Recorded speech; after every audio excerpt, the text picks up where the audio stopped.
কোথা থেকে কেটে এসেছে দেখুন, দেখি মা ওষুধ দিতে হইব, বাবা দেখি কি কোথায় গেছিলি তুই? দেখুন এইভাবে কেটে বাড়ি আসছে।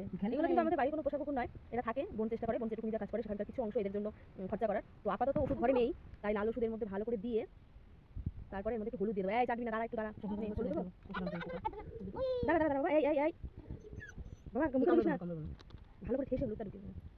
আপনারাও চেষ্টা করবেন আপনাদের বাড়ির আশেপাশে যে কত কুকুরা থাকে তাদের একটু খাবার দেওয়া, বা তাদের এরকমভাবে কেটে গেলে কিছু না পারেন অন্তত একটু হলুদ দিয়ে ভালো করে জায়গাটাকে ফিল আপ করে দেওয়া, তাহলে পোকা হওয়ার ভয়টা থেকে অনেকটা মানে ইয়ে করা যায়। তো যাই হোক, ওকে এখন এরকমভাবে দিয়ে দেওয়া হচ্ছে।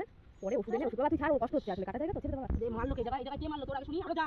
আমি ঠিক হয়ে যাবে, আমি বাড়িতে খাবার দিতে অন্য বাড়িতে যাস। হ্যাঁ কাটে না দেখ, ঠিক হয়ে যাবে, ঠিক হয়ে যাবে। এমনি ওরা জ্বালা জ্বালা টালা করছে, ঠিক হয়ে যাবে, ঠিক হয়ে যাবে। ওই দেখ এই চিৎকার শুনে ওই যে আরেকজন চলে এসেছে, কিচ্ছু হবে না, ঠিক হয়ে যাবে। ওষুধ এনে দিচ্ছি এখনই, কিচ্ছু হয়নি। হ্যাঁ দিচ্ছি ওষুধ এনে, ওষুধ এনে দিচ্ছি, ঠিক হয়ে যাবে। এই তো শান্ত হয়ে গেছে। যাই হোক, ভিডিওটি যারা ফেসবুক থেকে দেখছেন তাদেরকে বলবো ফেসবুক পেজটা অবশ্যই ফলো করে আমাদের পাশে থাকবেন, আর ইউটিউব চ্যানেল থেকে যারা দেখছেন তাদের বলবো অবশ্যই